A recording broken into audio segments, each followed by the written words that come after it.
Hello, chemists! This is Ms. Placino, and you're watching lesson 6.5 on ideal stoichiometric calculations. In today's lesson, we're going to talk about how stoichiometry is applied to chemical equations. Now I know the words stoichiometry or stoichiometric, they're probably ones you're not familiar with, and that might look and sound a little intimidating. Don't stress. Really, when we think about stoichiometry, it's just about applying the concept of the mole to chemical equations. I know you can do this. Let's go ahead and get started. Really only one goal for today's lesson. We're going to use mole conversion factors and balanced chemical equations to solve for the amount of product produced from a given amount of starting material. Basically, we're going to take some of those mole conversions that we looked at in the previous lesson, and we're going to start applying them to a balanced chemical reaction to predict how much product you could produce if everything goes correctly. Okay, you are going to need calculators and probably reference tables for this today, so make sure you're prepared before we dive in. Right, let's talk a little bit about ideal stoichiometry in terms of something that is not directly related to chemistry. Let's say that you are working at a tricycle factory. Tricycles have 3 wheels, 1 bike seat, 2 pedals, and a handful of other parts, but if you put all of that together, you will build a tricycle. So what we've done here is kind of just set up almost like a chemical reaction or chemical equation, if you will, with the wheels, the seat, and the pedals as reactants and the tricycle as the product. If I was to start off with 9 wheels, 3 seats, and 6 pedals, I could make 3 tricycles. I can take all of these, kind of like if I take my coefficients, I'll just underline them so maybe they're a little bit easier to find. I go from 3 to 9 by multiplying by 3. Okay, 1 to 3 by multiplying by 3. Same deal for 6 to 2. So I must be able to produce 3 times as many tricycles. Great. Let's say I've got 4 seats. How many wheels, pedals would I need to make complete numbers of tricycles? No leftover parts. Let's see, I took 1 and I multiplied it by 4, so I'm going to assume I can just do that with all of my coefficients.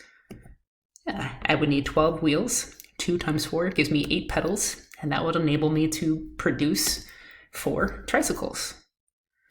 If I wanted to make 2 tricycles, I'd multiply the coefficient of the product by 2. I would do the same thing for the coefficients of all the reactants. I'd get 6, 2, 4 for wheels, seats, and pedals respectively. I got 18 pedals.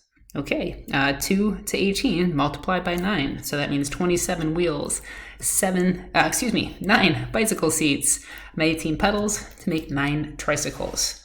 And finally, just to really beat this topic to death, to get from 3 to 30, I must have multiplied by 10. So 1 times 10 gives me 10 seats, 2 times 10, 20 pedals to make 10 tricycles. If you kind of understand what we're doing there, as far as trying to keep those ratios of coefficients constant and just kind of scaling up if we need to, you've got the basic idea of ideal stoichiometry. In ideal stoichiometry, we assume we've got the perfect stoichiometric amounts of reactants, or 1 reactant in total excess, to produce our products. Okay, let's start shifting gears and making this about chemistry. Kind of a bike joke without even intending it. All right, let's start off with mole-to-mole conversions, which are as close as we're going to get to just kind of playing around with the coefficients. Let's take this equation. We've got sulfur reacting with oxygen to produce sulfur trioxide. The key to stoichiometry first is to start with a balanced chemical equation. I get these coefficients. Now I've got 8 sulfurs on the product side, 24 oxygens, 8 times 3, 24 oxygens.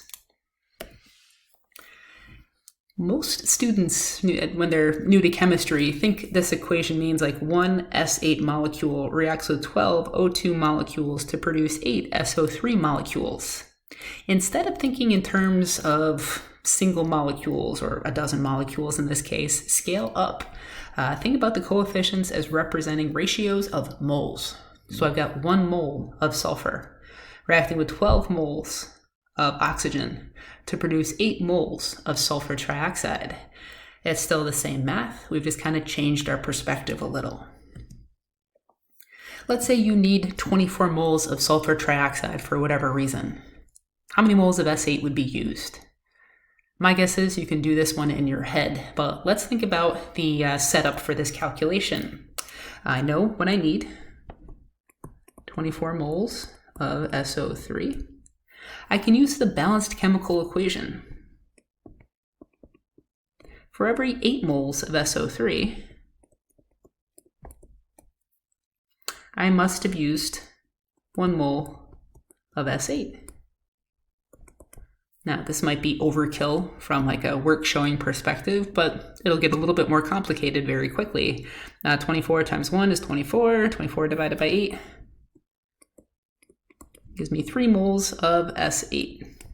And just like in the previous lesson, we can get units to cancel. And I would really recommend be specific. Don't just write moles. Moles of what? Made a mess. All right, so hopefully you've got that one down. I'm going to get that out of the way so we can get to the other ones.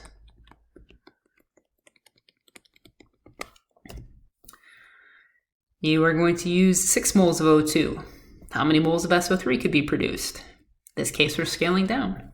I cut this in half, so hopefully we know that we'd cut the coefficient of the sulfur trioxide in half as well for 4. Let's prove it mathematically. We're using our setup. I'm looking for SO3, so I'll put that up there. 8 moles SO3 over 12 moles O2. And again, those numbers, 8 and 12, come from the balanced chemical equation. Moles of O2 will cancel out. 6 times 8 is 48. 48 divided by 12 is 4. Out of 4 moles of SO3 produced. Hopefully so far so good. And again, for these first two questions, it's probably overkill to show your work. That's going to change now.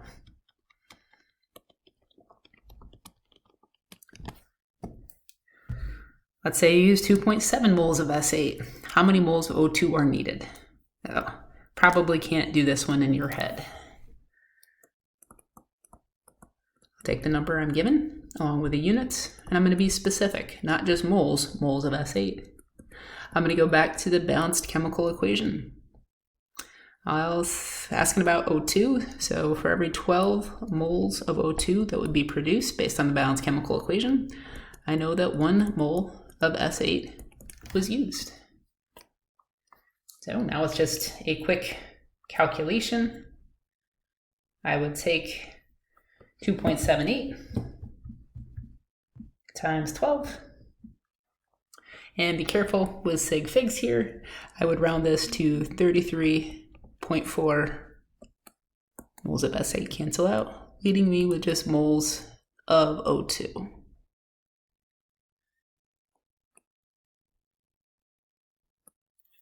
And that's all there is to it.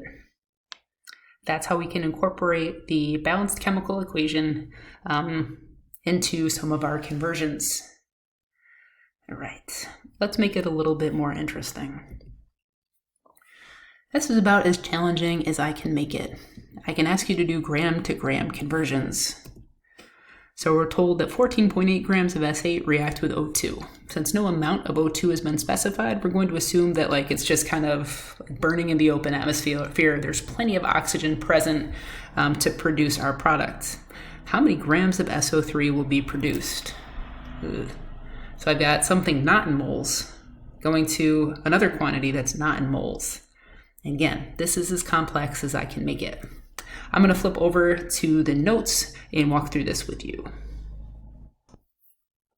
Okay, before we just dive right into the math and start throwing numbers around, I want us to kind of think through the process. And I guess I'm kind of telling you 1, 2, 3, 4 conversion factors or steps are going to be needed to get from mass of reactant to mass of product. So the first thing I want to do is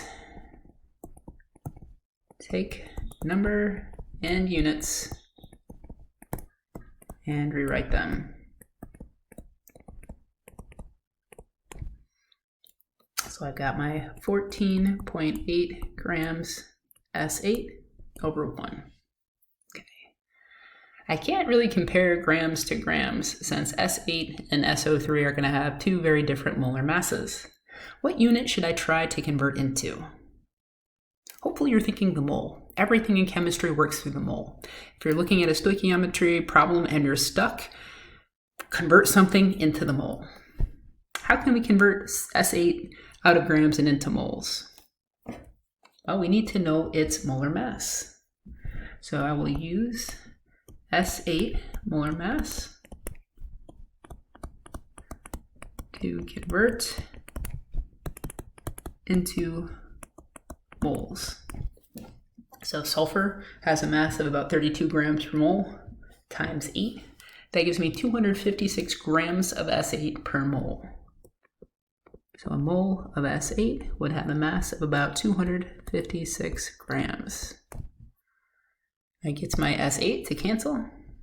By grams of S8, I'm into moles of S8. Okay.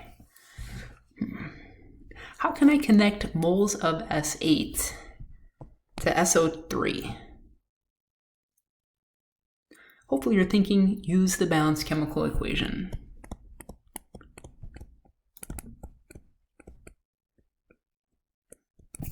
Messy.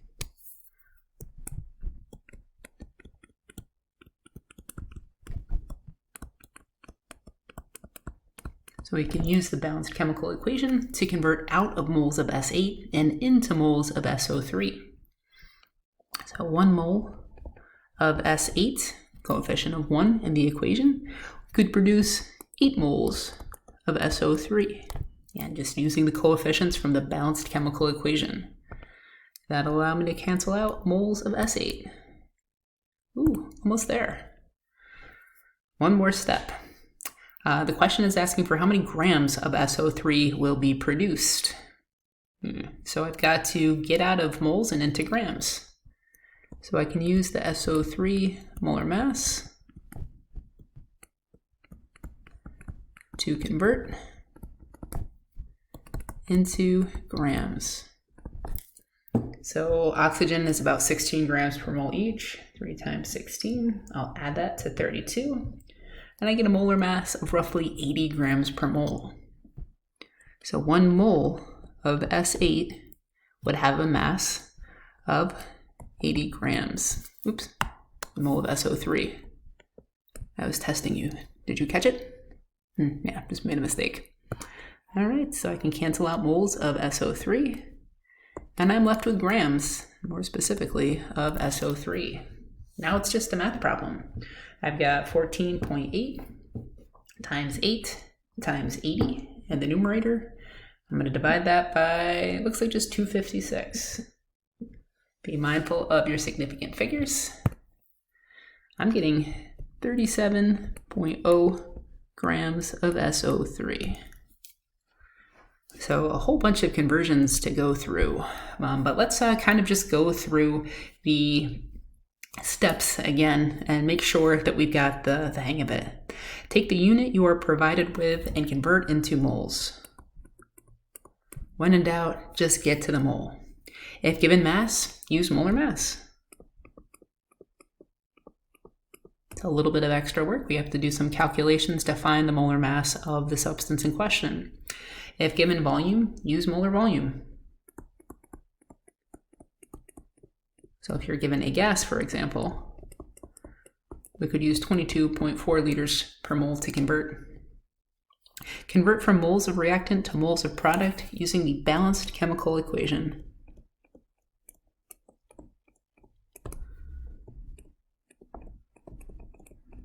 That's the link between reactants and products. It's going back to that chemical equation and using the coefficients provided. Convert moles of product into desired unit. If mass is needed, again, use molar mass. If you need volume, if it's asking you, how many liters of SO3 could be produced, I would use, of course, molar volume.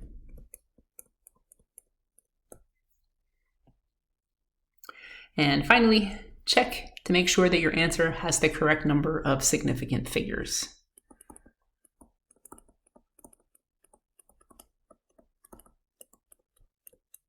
we're going to assume that any numerical data provided in the question itself is a measured value, so you can practice with sig figs. It would be such a pity for you to go through all that work, do everything correctly, and then kind of drop the ball on sig figs. All right, but that is how we do it. There are, I know it seems like a lot of steps, but after you do some practice problems, just kind of cement the routine or the procedure or whatever you'd like to think of it as, you'll find that these aren't quite as bad as you might think. It's all about using the different conversion factors that we talked about in the previous lesson.